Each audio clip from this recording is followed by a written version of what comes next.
the people there. I mean, it's people tend to know me, and so they grab me and they're like, "Have you done this?" I'm like, "No," and so they're like, "Well, you are now," and so they like literally pushed it in my hand, had their overhead projector for their light that they used, and we did that, and I was really impressed then, and so. That's why we did the student view for this one, is so you could see what the students are seeing, how you can see how well that transition goes. And it's simply because I wanted you to be able to see that too. Although I couldn't physically grab each of you and pull you into the room and have you go through the motions of seeing that. I know that if you're one of the people that did the kits that we put the supplies in to get that or to be able to do that, but yeah, darken the room and do that, and it's really pretty cool how when you walk around you can actually see that change in how well it represents those phases of the moon.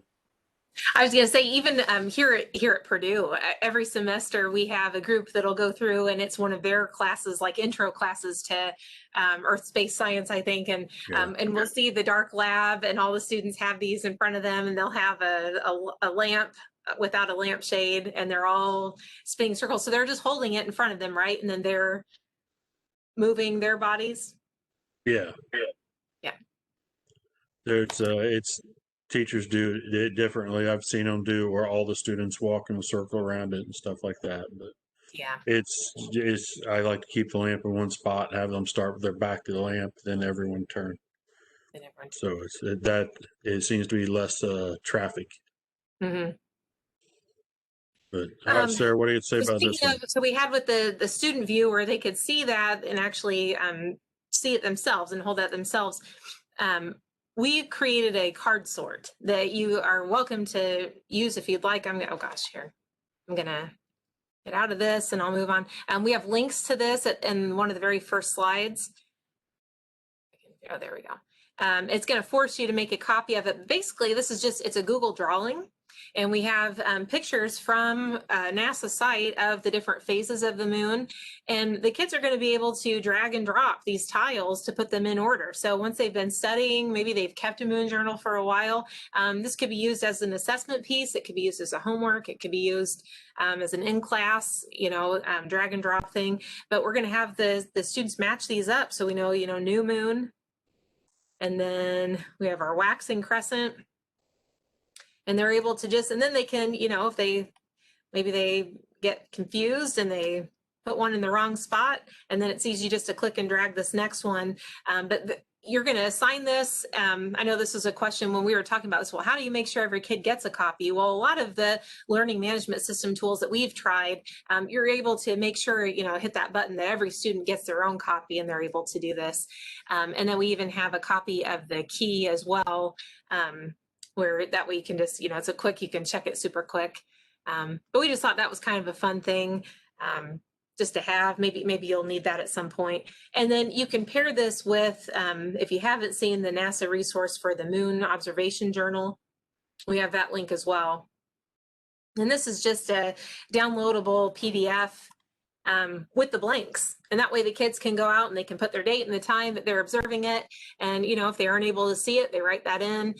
So I would have appreciated that if if I have a class and they're supposed to be keeping that moon journal, just to have something easy I could print off and send home with them is nice.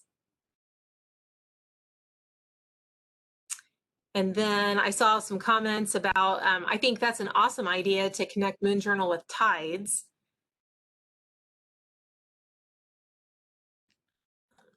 Let me see. Oh, I can't see that. The other comments there I liked that where people were talking about doing having kids use their cell phone flashlights. Oh yeah. And then doing I'm going to say, Andy, you mentioned there on yours that you did it in pairs. And you said you tape a grid on the floor. What's the grid for, man? What's that? What do you do with you said you tape a grid on the floor, you have them rotate through. What's that? So it sounded to me like you had the kids rotate around a central light. I just put a bare bulb light in the center, and then I'll have, let's say, 4 pair of students, and they've got a tape grid under their feet, and picture like the compass directions. And Mhm. so the student that's holding the styrofoam ball just kind of rotates or pivots on that tape grid while their partner's looking over their shoulder.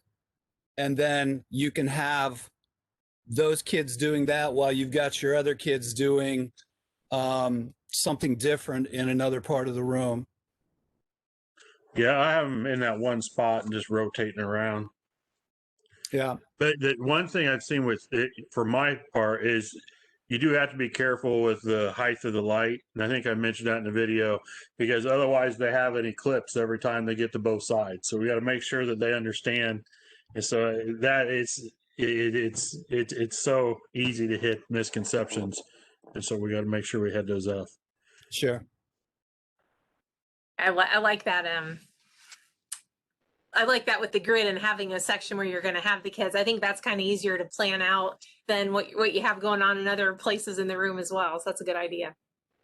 And I've never done the tides thing. I see that those comments rolling in about the tides, but I have never. I guess being landlocked, I don't think about it. But I didn't think about tying it in with tides to be able to show them the gravitational pull. But you know what? That makes a lot of sense. So I know we don't naturally think of it here in Indiana, but when I've been places though where you do have tides, I've noticed that is, or at least when they used to have newspapers, that people get newspapers every day, they'd always publish the high tide and low tide along with the weather report. We don't get that because it doesn't make sense for us, but that would be kind of cool to see how that connects with the seasons, or not seasons, with the phases of the moon. Oh man, it's got called out. Tides are an Indiana standard. Oops. Are they? Andy's like, yeah, man, you got called out. That's funny. So that's phase. So after this, so the position of the Earth. Okay. The comments, since I'm screen sharing, I'm trying to read the comments and look. Hey, we'll move on. And then we can go back to that once we're through. But then, going into teaching seasons here, and we were so excited about using these radiometers, and we're sending one of the radiometers in the kits, but we're showing, if you're able to get a couple more, that you could have a setup like this. If not, oh gosh, I'm too distracted by these comments. I can't handle it. That's funny. But we paired these with a Vernier Go Direct sensor as well. You do not have to have fancy sensors for any of this. We just had them, so we wanted to show you what they could do. You could certainly use just a regular analog alcohol-filled thermometer with these as well. I've taped thermometers to the chalkboard before, to the whiteboard before, or even up against a cabinet or something, just so students could see. But if you have one, it's kind of cool. And what we did is we set these up, and then our light source we kind of had up. Can you see my mouse on the thing? Are you able to see that? Yeah. So our light sources, imagine it's kind of over here. And what you see is these radiometers, the ones that are the closest to the light source, weren't necessarily the ones that were reading the highest temperature. So it was the one receiving the most direct light that was registering the highest temperature. And that was the one here in the center. And then the farthest one we had, so I think the way that they're reading here is from right to left. So this 24.8 Celsius, the one here in the center was a 28.5, and it was receiving the direct light. It was also the one that has a spinny thing at the top that was spinning the fastest. And then the one farthest from the light source was reading the coolest temperature. And it was just immediate. We got these results immediately, and it was really an exciting thing. Let's say both qualitative and quantitative on this one. It's a really good demo to show. I have, when I taught enough radiometers that each group had one, and I'd put them out, and we'd do an inquiry lesson about that. And then when between classes, I'd put them all over on a side, on the counter, and I'd flip one of the lights on. And so I just kind of learned by accident a few years back that about thinking about using them for just showing the indirect this way. But with one, you would have to physically move it and then wait a minute before you took your reading. But if you have a number of them, it works really, really good and really drives the point home well. So years ago, we used alcohol thermometers, and we used one of those big old shop lights with a bulb, really cylinder bulb. and that worked well. Oh, and someone mentioned attaching them to the globe to show seasons, and say that's something we always did there too, to talk about the seasons. Yep. And it's like a regular veneer lab, even if you use a styrofoam ball, punching a hole through it and putting a probe in it. Wasn't that in GoTemp? Yeah, Bill said, yeah. Yeah.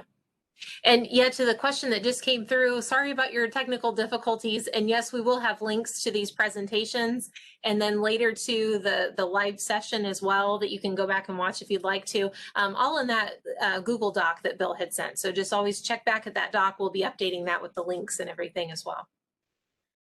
And then we've also connected this presentation to resources that we had from the 2020 presentation as well.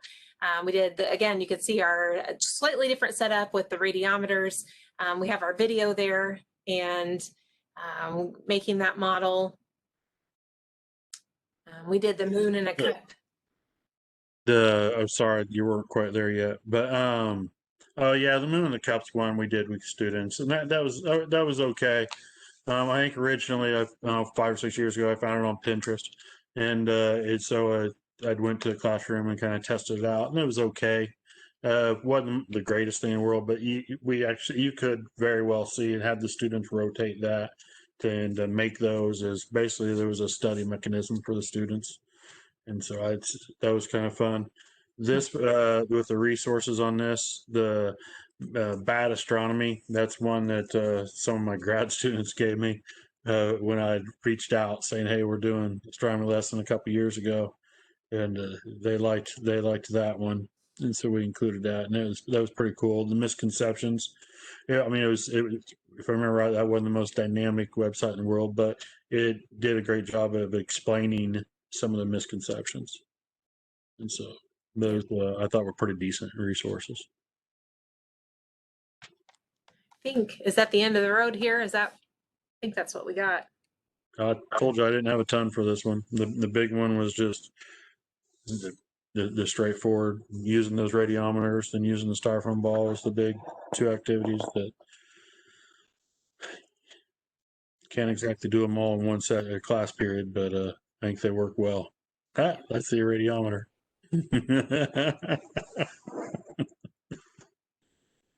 All right.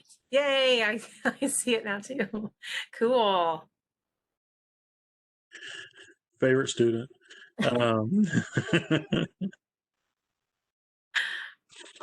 So any questions for Sarah and Stephen?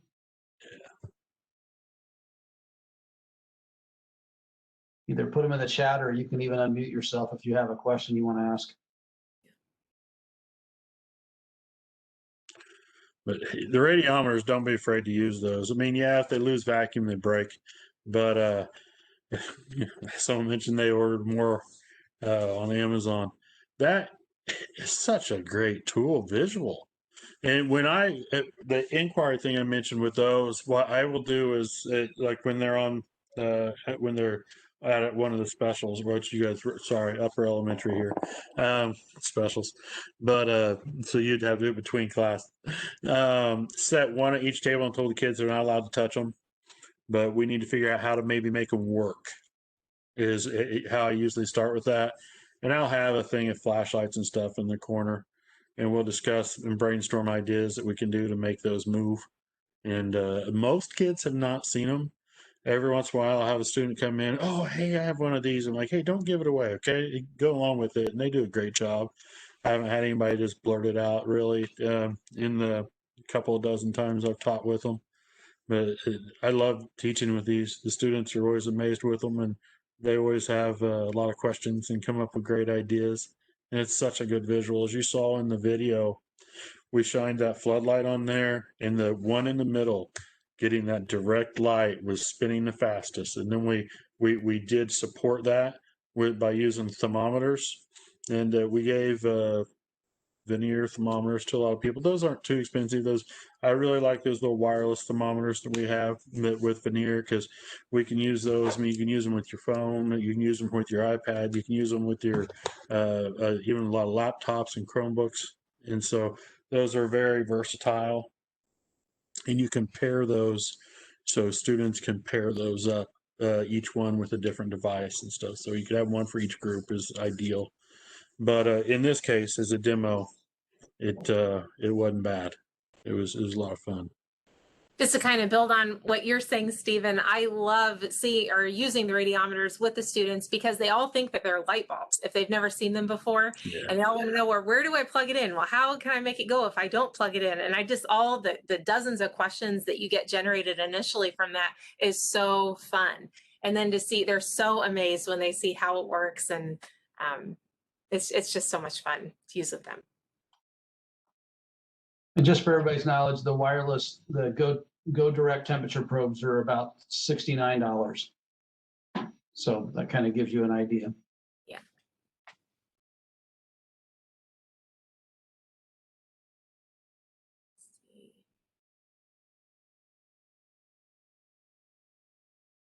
Well, I tried this. It should work just as well. Yeah, it should work just as well.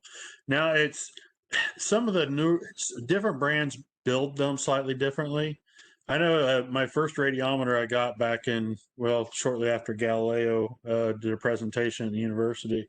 And what they used to do back in the day was they were literally sealed on the bottom with a piece of paper that was glued to it. And as soon as that paper broke, it was trash because it lost the vacuum, and the air inside there is too much drag for it to actually work. It has to be in a slight vacuum for those to work. But it should work just fine with 3. I'm gonna say we had more, and so we used more. You can see we just used the 3 thermometers when we did it, and so yeah. Oh, and you're saying, yeah, I see your comment there, Casey, you have the one with the paper on the bottom. Yeah, so that's possible. There's just, it's getting the air inside and over time it wears out, gets abused a little, they leak, and so it starts getting too much drag for it sometimes. I noticed the ones that I know the ones you ordered last year, Bill, I don't think they were the paper bottom. I think they were sealed above that. I don't know if you ordered the exact same ones this year or not, but they were sealed above that, which I liked those a lot better. Something to think about if you go to order some, y'all. But you can definitely do this with one as well. And I think the way I would think about it, maybe just measuring off like a line, and that way I kind of know, okay, I'm starting here and then I'm going to move it here. So that way you can still make use of the one and still show it. It's just, you just have to plan it a little bit differently, if you don't have that luxury of having multiple radiometers. And the other thing is, I'll say you might consider starting with the farthest distance, because once you get it going, it takes it a bit to stop spinning so fast. So then if you're increasing how fast, from farthest away to closest up, you'll probably be doing yourself a favor that you aren't waiting forever for it to quit spinning so much. Yeah, definitely. Definitely a good call. Oh, that's so fun. Yes, with the Vernier temperature sensors, I feel like we're really plugging Vernier here, but they are just so cool. And you can pair them, again, that Bluetooth technology, we can pair them to any device. Like we have project. Phones, yeah, and then project it, right? It's nice. It's nice when we do the earthquakes, teach earthquakes, the earthquake engineering. If you were in the last session, I use a Vernier accelerometer and hook that up to my teacher desk, and so they all get to see the actual. They can see the seismograph that we're creating with that Vernier single axis accelerometer. You don't need the expensive one for that. Just get the single axis accelerometer, and that works really great with that too. And so it's, not to intentionally plug one company over another or anything. It just happens for what we have. The one before the Bluetooth came out. Well, they're still good. I'll say it still works. Those you just gotta. It's their USB then. Yeah. But yeah, they're always coming up with something newer and better.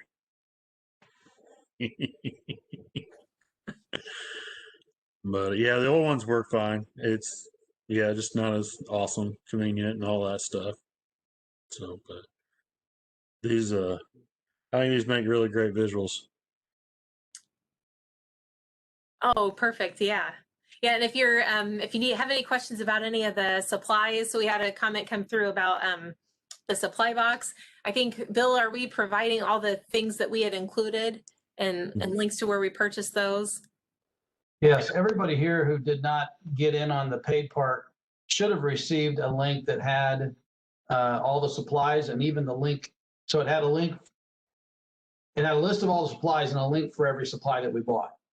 So you should be able to click on that and go. If you don't have that for some reason, one, I'm surprised you're here because I sent that out. So, but if you don't, I can send it out again if you send me an Bill, email. can you put the link in that doc? Oh yeah, I can do that too. Yeah. That since it seems to be the clearinghouse for links and information, let's get the link in that doc, and that way it's all in that one spot to make it easier on everyone, hopefully. Okay. Yeah, and that's a good point then too. So then if you have one and you like it and you want more of the same, you'll be able to go and see where you got them.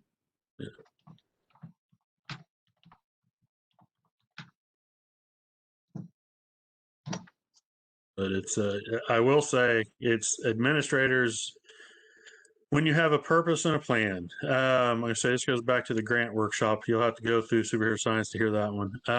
It's on our teacher PD list, but with the professional developments, one of them that we do is how to write grants. And even at talking to administrators, sometimes you don't need to write the grant. You can approach an administrator. Oftentimes they have more funding than they let us know, and they're smart. They're too smart to tell us that.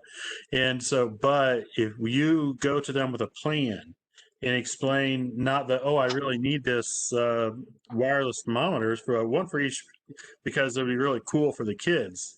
Yeah, that's nice. See you later. Next.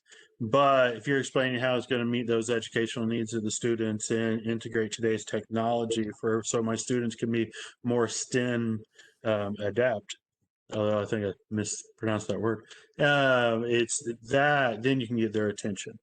And so, and especially with STEM, and if you're from Indiana, I mean, it's in the state plan or whatever for everyone to be able to incorporate more STEM. And a lot of other states are also doing that.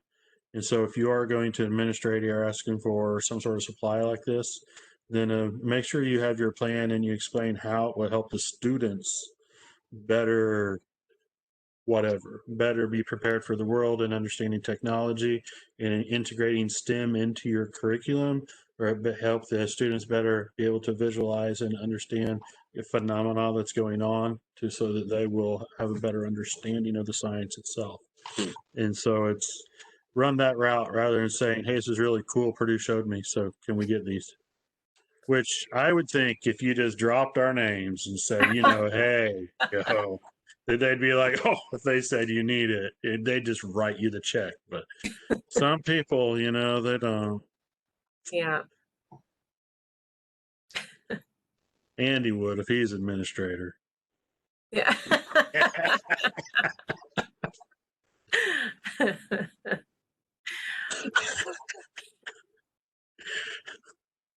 Actually, Andy's administrator might. I'm not sure who your current one is, but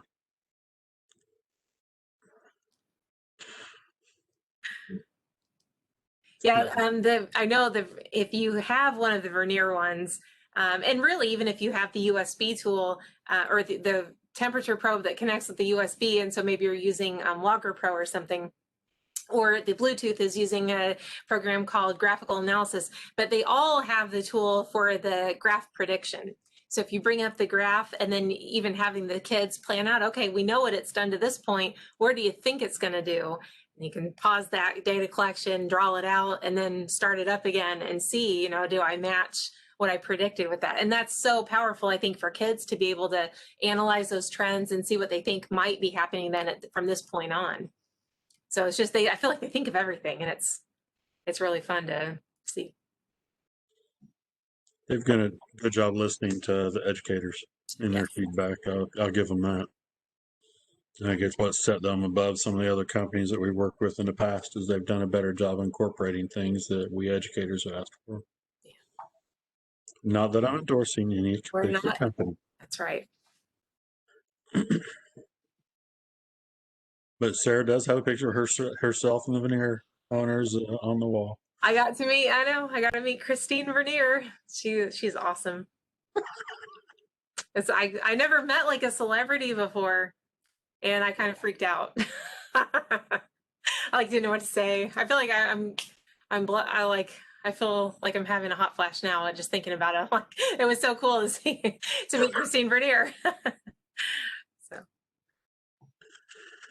All right. On that note, any other comments or suggestions for the group? If it's something that, even if it's something that you've thought that maybe we didn't cover that you thought worked well, I'm gonna say throw that out to us, and let's share things as a group and Yep. help each other the best we can. So we try not to repeat things, and when we do this every year, we leave a bunch out each year, trying not to repeat things. The things that's working well for you, let us know. It's kind of what these are supposed to be about, and that's like the podcast we mentioned. That's how we use that. People just talk and share ideas, and yep.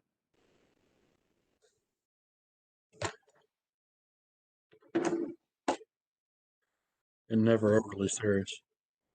Oh no. No, you will not find overly serious people at 4 p.m. on a Monday in our podcast. I don't think. We could probably line some up. Not fun there.